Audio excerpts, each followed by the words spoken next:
Hello and welcome to PoE For Dummies Harvest. Harvest is a mechanic you will encounter in maps, and Harvest is basically a collection event where you are going to, mechanic, where you are going to collect the life force of the plants and monsters that you kill, and then you're going to use it for your own crafting and other systems in the game. To encounter Harvest, you will find it in a map first. So once you find it in a map, it will be the Sacred Grove. This is how it's going to look like. You will enter a portal, and then once you do enter a portal, you will be greeted by Oshabi, which is going to be a later boss in the Harvest. More on that in just a bit. Once you enter the map, you will see these colorful points and places on the map. Those represent the three specific colors of the life force. Now, when you decide which one you want to go first, you can do all of them. You will be greeted with two fields.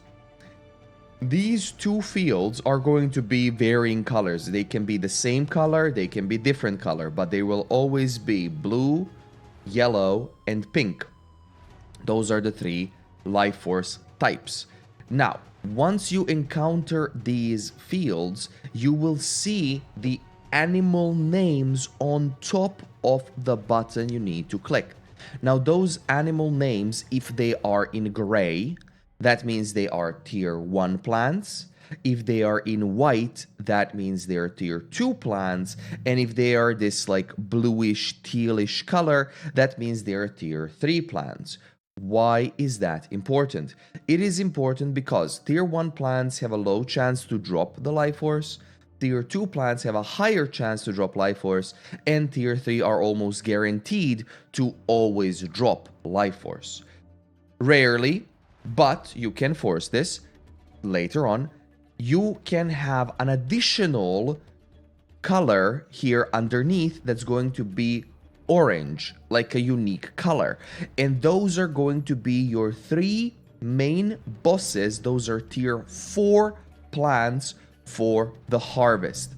Those bosses are blue, yellow, and pink with their different mechanics. Very simple. I'll explain them a little bit later. Now to focus on this one. Once you decide which one you want to go for, I will always recommend the one with more tier 3 plants, and or then the color that you need for the crafts or maybe for money. Yellow is usually the most expensive one. You will then click on the icon and the encounter will start. So I chose the right side, I clicked on the encounter, and then it's going to spawn monsters. It's spawning monsters by tier. First tier 1, tier 2, and then tier 3, and then tier 4. That's how it usually spawns monsters. So tier 1, tier 2, as you see now, tier 3 are rare monsters. And because it spawned tier 3, there's no tier 4, that's it. Once you kill these monsters, they have a chance of dropping the life force. Life force is what you will need. There are 3 types. There's wild, which is pink, there's vivid, which is yellow, and there's primal, which is blue. All those are used in a specialized thing called Horticrafting Station. This one you will unlock upon entering Harvest and doing one Harvest plot. And those are the fields, one Harvest plot, and then you can use the materials you have accrued. So this also continues throughout the encounter. You can choose whichever one, but sometimes you can have tier 3 plant and no tier 3 plant. So then generally choose tier 3 plant. Now, from time to time, you will encounter a tier 4 harvest boss. So those tier 4 harvest bosses are going to be, one second, there it is. Those tier 4 harvest bosses are going to be Janaar, which is primal, Namharim, which is vivid, and Ersi, which is wild. So blue, yellow, and pink. Now, Janaar is basically your like mini dragon. He is a screamer. So he has an attack where he screams directly at you and follows the player. Generally, get behind him and that's it. All of these bosses share the same mechanics. I will go on them later. Namharim has a unique mechanic where he disappears, and then there's an audio cue like meow, where he will just jump from the shadows and deal damage if he hits you. That's his unique mechanic. For that one, just sidestep out of the way, very easily done.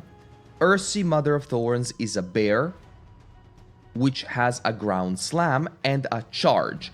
Charge is it's going to be put thorns you can dash out of, and then it's going to charge right dead ahead, or has a ground slam where she's going to like pull up her front paws and then slam the ground with a massive AoE. Those are the unique mechanics of the bosses. Very easily dodgeable, don't worry about it. However, a unique mechanic for all of them, which is shared, is at 50% HP, they're going to go into a tree form, and they are going to start spawning monsters underneath them. Those monsters, once you defeat all of them, the boss takes like no damage, or maybe takes 0.1% or something. It takes almost no damage until you've defeated all of those monsters. Once you've defeated all of those monsters, or a certain amount of time passes, the boss is going to come down and the phase 1 will repeat. They are just unique monsters with a little bit of mechanics, but blue one, stay behind it, yellow one, sidestep, and pink one, move away and then come back and kill it. So they're not that difficult. They do drop a specialized seed, which I'm going to talk about now. That specialized seed is in the Fragments tab. It's called Sacred Blossom. Sacred Blossom is a specialized seed, which is a key to enter the Oshabi boss fight. That's what it is. So you enter the Oshabi boss fight, and in that boss fight, Oshabi has her own specific mechanics. Let me just mention some of them now. So when you enter with Sacred Blossom, you will need to click on her spawn point, Heart of the Grove, and she will spawn. Once she does spawn, she has different mechanics based on the color that she does. She has a general mechanic for red, which is thorns in front. She has a general mechanic when she's green, which is a green bub that bobs down the ground, does an AoE explosion. When she is purple, she has a purple orb that deals that shoots thorns with chaos damage. And when she's red, this was orange. When she's red, she has like fire on the ground. You need to break off. That's a softened rage. And when she's blue, she has blue death orbs that follow you and then they explode. So that's basically it. I will cover the boss fight in a separate video, but that's just in general the boss fight. Once you defeat the boss fight, it's a very, very simple boss fight. She will drop a Sacred Blossom. Sacred Crystallized Lifeforce, Sacred Crystallized Lifeforce, and or one of her unique items. She usually drops one. Sacred Crystallized Lifeforce is the most expensive one, and it's in ones, not in thousands, and that is used for specialized crafting. Now let's go over that one because you guys are most interested in crafting anyways. So for crafting, once you obtain the required amount of materials, amount of Lifeforce, you go to Horticrafting bench. You can put that in your hideout, and you can choose Wild, Vivid, Primal, Sacred. All of them or individuals. That's perfectly fine. Let's go with just like Wild. You have like Fire modifier, Life modifier, Attack modifier, and such. More likely, less likely, and so on. I won't go into too many details. The one modifier I will always recommend for beginners is when you're looking for items to buy. Let's say you have an item with extra resistance of elemental nature. This one has 28 lightning resistance. You can go, if you want to change that lightning resistance to fire, you type in lightning, fire. And you can change a modifier that grants lightning resistance into fire resistance. This is only for those modifiers that are underneath the yellow line. Those are called explicit modifiers. So your prefixes and suffixes. Your implicits cannot be changed like this, especially if it's on an implicit base. It cannot swap bases. So that's one thing. Another thing is you can do it on the weapon or on the chest piece. On a weapon, it is, let's say, quality does not increase physical damage, grants area of effect. So if you type in weapon, you are going to see all of these ones. They cost 5,000 life force each. What they can do, you can get attack speed, you can get weapon range, you can get accuracy and such. If you type in body armor, or I think just armor, right? Just armor or body, you will see what they have. They give you life, mana, strength and such, but you also forgo the quality modifiers on the chest piece. So there's that. And there are the most expensive ones, which are Sacred Life Force. These are specialized ones that change the properties of things. Reforge the color of a random socket on an item, turning it white. So you can turn one socket white. However, there are 6 sockets. This does not guarantee which socket will hit every time. It is agnostic. So that means if you have, let's say, white socket on your first slot, let's say this one on your first slot, and you hit it again, it can hit again the first slot. So this is a gamble that it can cost a pretty penny. So pay attention to that one. Don't use that one unless you really need to. There are specialized crafting ones. Add a fire modifier and remove a random modifier. Or it's called specialized exalt and annul. Like random annul. So that's what it is. So this is for specialized crafting. I'm just mentioning it. These are add modifiers because for beginners, it's good to know, to learn that there exists that kind of thing. But I do not recommend using it until you have learned well enough to do specialized crafting. And there's synthesize an item where you can take a regular item and it gives it synthesized implicits 1, 2, or 3. With restrictions, of course, where it cannot be used, and reforged an influenced rare item. So if you have an item with an influence, let's say Shaper influence and such, which gives it an influence modifier, which is also used for specialized crafting. But for beginners, I would definitely suggest using resistance modifiers, definitely, which changes resistances. And if you have a problem with fragments, you can change fragments either or. That's basically it, what I would recommend for beginners. For anything else, if you want to craft an item, let's say a jewel with fire modifier, put a rare jewel in, click Reforge Fire, click Craft, and it's going to give you the modifiers. That's the simple way and the beginner way, as I would recommend. Now we're going to go over Scarabs and then passive points, and that's going to be it. Scarabs. There are 3 Scarabs that are found on top right part of the Scarab part of fragments. They may include more in the future. I will cover that if they do. But for now, the Scarabs are Harvest Scarab. Area contains the Sacred Grove, which means you can save passive points and not go the 100% chance to get Sacred Grove. Keep in mind, every mechanic has an inherent 8% chance, so if you have a 92% chance on the tree, you will get the mechanic every time. Next one, Harvest Scarab of Doubling. You have one limit, the same as the first one, limit of 1. Life Force dropped by Harvest monster in area is duplicated, and Harvest monsters in area have 100% more life. That's simple. If it drops 100, it's gonna drop 200. That's it. It stacks with the tree modifiers.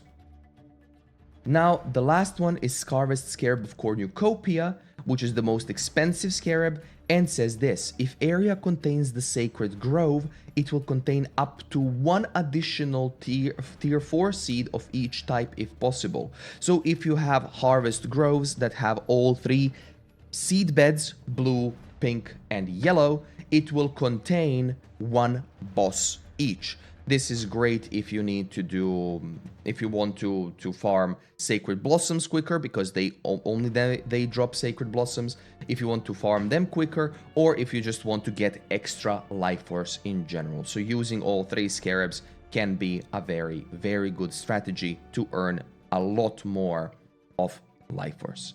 And now, last but not least, we've got Harvest on the tree. Harvest has multiple clusters on the tree, and they are Call of the Grove, this whole cluster gives around 70% chance to contain the Sacred Grove, for maps to contain Sacred Grove. 10, 15, 15, 30.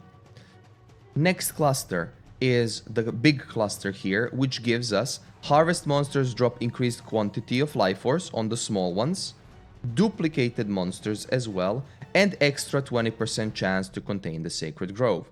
The big nodes are Bumper Crop. The Sacred Grove has 50% chance to contain an additional Harvest, which means instead of 3, you get 4.